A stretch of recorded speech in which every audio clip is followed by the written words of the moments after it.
Walmart signs vehicle agreement to help with shoplifters. We recently talked about the CEO of Walmart coming on CNBC and saying, hey, these woke district attorneys, they're not prosecuting anybody. They're just allowing all this crime to go on. They're allowing all this shoplifting to go on. And one of two things is going to happen. Number one, we're going to jack up prices or could be a combination deal.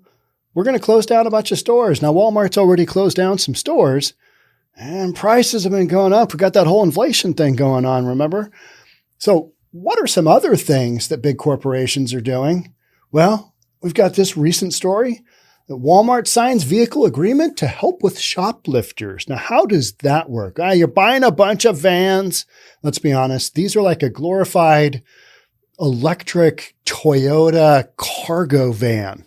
That's kind of what they look like. Let's jump on in. Let's see what the deal is. Let's see what Walmart has up their sleeve. All right. It's no secret that Walmart is having a serious struggle against shoplifters and organized retail theft. In fact, CEO of Walmart, which we just talked about, Doug McMillon, says that most of the shoplifting is organized retail theft rather than petty theft. If that's not corrected over time, prices will be higher and or stores will close, McMillon said, just emphatically. Super interesting thing was that he prefaced that by saying it's the woke DAs, they're to blame, and they are. One of the other components is the demand for this stuff. And I was looking at a tweet from Jonathan Cho, formerly of Como, now with Discovery. He's an institute. And he had some great video showing goods that had been stolen that are being resold on the black market on a sidewalk in Chinatown, I think it was, in Seattle. And, he gives an up-close, in-depth kind of, okay, what are you selling? What are you doing? That kind of thing. And he talks about who wants to, be filmed and who doesn't. Because when I see that stuff, all I can think of is, okay, yeah, you're pretty close in on that action there. And he is. And that's why some of Jonathan Cho's reporting it is strong reporting. It's really good. So, he was stating you need to cut out the demand for this product too. You need to cut out that black market where people know they can go and buy these goods all day long. So we've got a couple of different things going on here. We got to stop the people from stealing stuff, but then you also got to stop that. You got to stop the people buying the stuff. Got to stop, cut off the demand as well. So multiple angles here. Today's story covers, how do we protect the stores? What do the stores do to protect themselves from just the craziness going on? As recently as last spring, Walmart permanently closed 5 separate stores in 4 states, Kentucky, Ohio, Connecticut, and Washington. I'm surprised it's not just a boatload more. I really am. I'm surprised. And I think you will see a wave of closures. And when that happens, it will impact some communities and you're going to hear about it. You will hear about it. Over the summer, Walmart has signed a definitive agreement with Canoo, a high-tech advanced mobility company, to purchase 4,500 all-electric delivery vehicles, beginning with the lifestyle delivery vehicle, with the option to purchase up to 10,000 units. So the thought there is, well, we're just going to deliver the stuff direct. You order online, we deliver direct, cutting out that ability for organized retail theft to step into stores physically and jack stuff all day long like they're doing right now. Interesting approach. So I started, in my head, what I do is I analyze, all right, well, what do these vans cost? I didn't get that far because then I realized, okay, you got the vans, then you got shoplifting. What's the impact there? You do the vans, you got to have a driver, you got to have a system. You're going to have to create a new system for, delivering all this stuff en masse because you've got some delivery now. I'm assuming you've got some delivery function from Walmart. I don't buy a lot of stuff at Walmart, got to be honest. Used to buy more stuff when my kids were younger and we were just buying mass goods of whatever. Maybe we'd have a gathering where a whole bunch of people would come over and we'd be like, okay, let's go get the pop at Walmart because we need to but usually it was Costco, right? Usually it was a big Costco grocery run, whatever. And so Walmart was never a huge, plus there aren't very many Walmarts around here in Bellevue and Seattle. We just don't have a lot of Walmarts. We've got a couple that I know of, around here, and one of them's being closed. Shocking. I know, right? With these vehicles, okay, let me tell you what these vehicles, I did a little deep dive on the actual vehicles themselves. One of the things that was funny that I came up with was this real heavy duty looking contractor going into his Canoo electric vehicle. Man, if the other guys on the job site see him pulling up in that, he is going to take some lip for sure, right? You can't be a manly man with your, big saw or whatever it is, your lunchbox and your big boots and your hat and your Carhartt coat and Carhartt pants, and then get into a really nice electric vehicle that doubles as a, van. But that's how they're selling it. They're selling it, hey, what I got out of it is it's a multitasking vehicle. You can do a lot of stuff. You can take all the seats out like you can on a lot of these cars. But this car, I think you could make into a cargo van pretty quickly. That's what I took away from my 10, 15 seconds of, yeah, that's a van. With these vehicles, Walmart can bring the purchased items directly to consumers and take organized retail theft inside the stores completely out of the equation. All right. But at what cost? That's kind of my thought. Well, they must be running the numbers.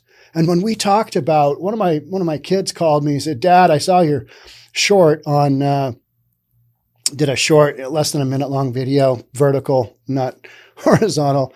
He said, I saw your short on that. And are you kidding me? It's like $3 billion that just Walmart is losing a year. I'm like, yeah, can you believe that? $3 billion walking out the front door, just willy-nilly all the time. And then the actual numbers that I remembered at the time when I had the conversation, what total is it, like $870 billion this year estimated? I could be way off with that number, but I think I jokingly said, let's just round it up to a cool $1 trillion of shoplifting, organized retail theft. Because that's what the majority of this is. Because you don't have enough random people out there to just be, I think I'll go in and steal a Snickers today. That's not what this is.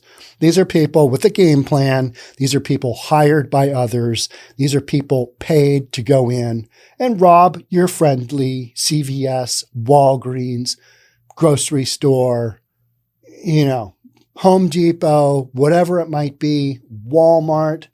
Blind. That's what they're doing. And then district attorneys, they just kind of look the other way and go, it's okay. You'll do better next time. This is under $950. Misdemeanor. Please come back and see us again next time. These vehicles are built on a proprietary multi-purpose platform architecture that integrates the motors, battery module, and other critical driving components. Okay, that doesn't mean a lot to me. Maybe it means something to you because you're an engineer. Yeah, right. So, but I mean, it sounds good, right? They're integrated. Awesome. That's great. And then you're thinking, what in the world does that mean? Don't really know. Don't really care because I'm not going to be driving one, but maybe one will show up with whatever goods that I need from Walmart. Every now and then Walmart will have like a computer monitor or something where you're like, oh, hey, that's pretty cheap. It's the exact same one that I could get over there for more, but why wouldn't I get it from Walmart? Every now and then I'll see something like that, but not often enough. So these vehicles are becoming more common and are even being used by the United States Army as a special truck variant. I used to have a lot of respect for the United States Army, and then we're getting into all this kind of stuff where, they're being forced into this woke deal. And it's not the U.S. Army that I'm, quite so worried about. It's just the overall thing. You used to think of the Army, armed forces, military as being the highest standard out there. And you got so much of this woke stuff that kind of chipped away at that, right? Just chipped away at that. So you got the United States Army as a truck, special truck variant. Like, remember the Hummer H1, and the Hummer was the first one, and then that was the commercial grade vehicle. That was a man's truck, whatever you want to call it. That was just, they were super wide. They're diesel. They just looked like they could go over anything. Then then Arnold Schwarzenegger got one, and he was just driving it around in his condo in Idaho. Where was he? Where in Idaho was he? Can't remember. Yeah. But so that's essentially what you got going on. You've got Walmart is basically stating, okay, here's one way that we're going to combat shoplifting. So my real question is, all right, so then what's their approach going to be with people coming into the store? People no longer coming into the store? 4,500, to 10,000 of these vehicles. What are we saying here? What is actually going to change? That's what I'm really curious to find out. What is their approach? Are they just buying these because they want to expand their ability to deliver to you, the customer, and provide you a better shopping experience at Walmart? No, they don't really do that unless it impacts their bottom line positively. And so those are some of the things that I'm really curious to see, because if Walmart does it on a big enough scale, then you're going to start to see this from other stores as well, because we've talked about this many times. Two issues going on. Your prices are going to go up. Stores are going to close. So what do we do about this whole shoplifting thing? Because clearly we can't get a hold on it. How do we make a situation where consumers still get their goods? Maybe we deliver it to them. It's been an interesting one to find out. But this is one of those little, pieces of the puzzle of stuff going out there that simply isn't reasonable. Is it reasonable for Walmart to start delivering all their goods to their consumers? Maybe it is. Maybe that's what we're doing. Tune in later to find out, because we'll have an update on this for sure. All right. Thanks so much for listening. Thanks so much for watching, whatever it is. Love to have you subscribe, do all that stuff. Check out reasonabletv.com. Check out our Discord channel. It's at Reasonable Plus. All right. Thanks again for tuning in. We'll catch up soon on the next one. Bye for now.